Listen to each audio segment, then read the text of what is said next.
एक तरफ है महाभारत काल का सर्वश्रेष्ठ योद्धा और दूसरी तरफ है रामायण काल का सर्वश्रेष्ठ योद्धा। मुझे लगता है इतना परिचय काफी है। इंद्रपुत्र अर्जुन बनाम रावण पुत्र इंद्रजीत। वीडियो में आगे बढ़ने से पहले एक जरूरी सूचना, कमेंट केवल सिर्फ वही लोग करें जिसने ये वीडियो आखिरी तक देखा होगा, अन्यथा ना करें।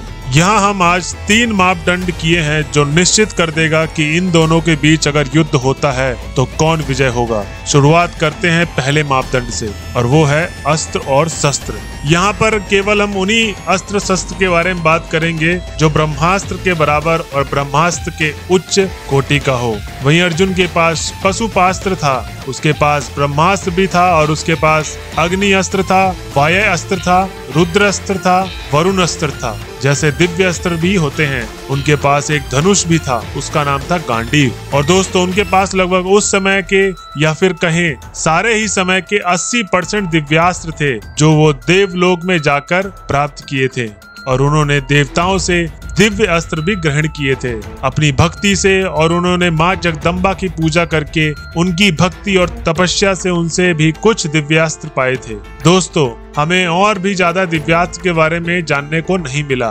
क्योंकि ये सारे अस्त्र शस्त्र अर्जुन ने महाभारत के युद्ध के दौरान प्रयोग किए थे। दोस्तों अब बात करते हैं मेघनाद की। मेघनाद के पास 90% से ज्यादा दिव्यास्त्र थे क्योंकि उसने सारे दिव्यास्त्र स्वयं ब्रह्मा जी से पाए थे। उसके पास ब्रह्मशीर अस्त्र, ब्रह्मास्त्र और पशुपता अस्त्र था और उसके पास नारायण अस्त्र भी था। और दोस्तों उसने सारे के सारे देवताओं को बंदी बनाकर उनके पास जो भी दिव्यास्त्र थे वो सारे के सारे छीन लिए थे।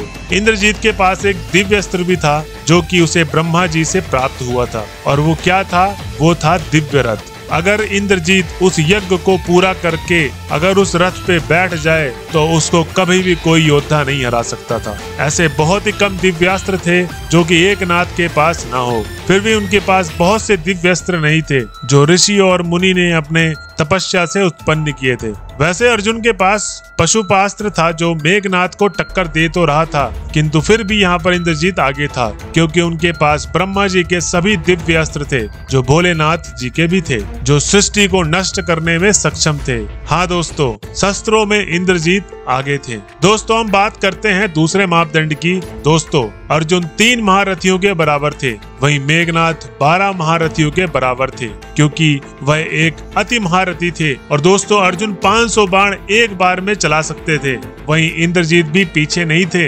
इंद्रजीत 500 बाण तो छोड़ो 1000 बाण एक बार में वह चला सकते थे। अति महारथी होने के अपने ही फायदे हैं। दोस्तों अब हम सब जानते हैं कि अर्जुन रात्रि में युद्ध कर सकते थे दोस्तों, परंतु मेघनाद रात्रि में तो युद्ध कर ही सकते थे किंतु वह मायावी युद्ध भी कर सकते थे।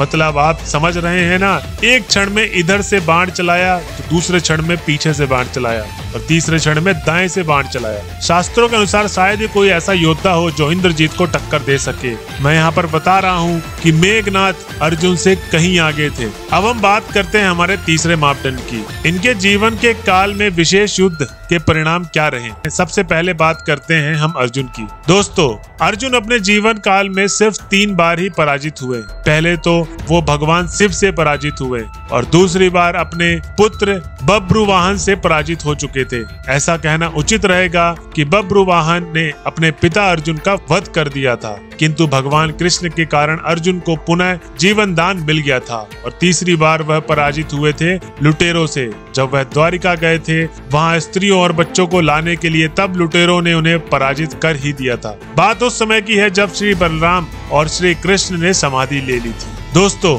अर्जुन ने महाभारत के युद्ध में कई महारथियों को पराजित भी किया था और कई महारथियों का वध भी किया था।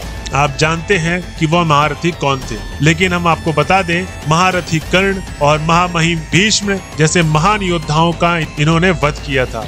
और वहीं इन्होंने वध छल द्वारा नहीं किया था, उन्होंने विराट युद्ध में अपना अद्भुत पराक्रम दिखाया था। उन्होंने एक साथ 7 महारथियों को पराजित किया था। उनके सेना के सहित तो हम बात करें तो कौरवों सेना के जिन महारथियों में मैं बात कर रहा हूँ उनके नाम है द्रोणाचार्य, कृपाचार्य, महामहिम भीष्म, अश्वत्थामा, दुर्योधन, दुशासन, कर्ण और अन्य महारथी जैसे अन्य योद्धाओं से अर्जुन ने युद्ध करके जीता था। वहीं हम बात करें इंद्रजीत की, इंद्रजीत केवल एक ही युद्ध में पराजित हुए थे और वो योद्धा कौन थे? उनका नाम था लक्ष्मण। तो दोस्तों हम बात कर रहे हैं इनकी विजय की। इन्होंने सारे के सारे देवताओं को विजय कर लिया। बात तब की है जब रावण को देवताओं ने बंदी बना लिया था। तब इंद्रजीत अपनी असुर सेना की सहायता के साथ देवताओं पर आक्रमण कर दिया था और वह उन पर विजय प्राप्त कर लिया था और अपने पिता के लिए वह तीनों लोगों को जीतने के लिए उनकी मदद करता था। तो दोस्तों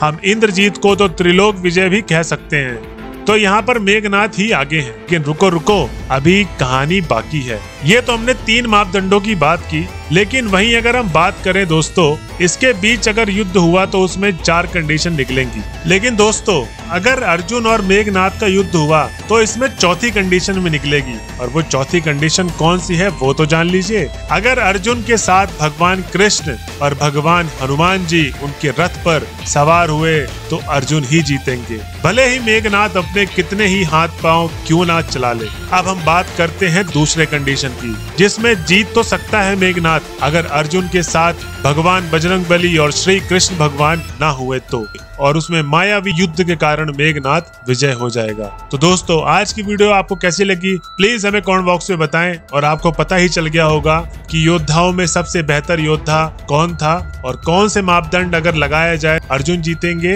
या इंद्रजीत जीतेंगे। तो आज की आपको वीडियो कैसी लगी प्लीज हमें कमेंट बॉक्स में बताएं। आज के लिए बस इतना ही, धन्यवाद।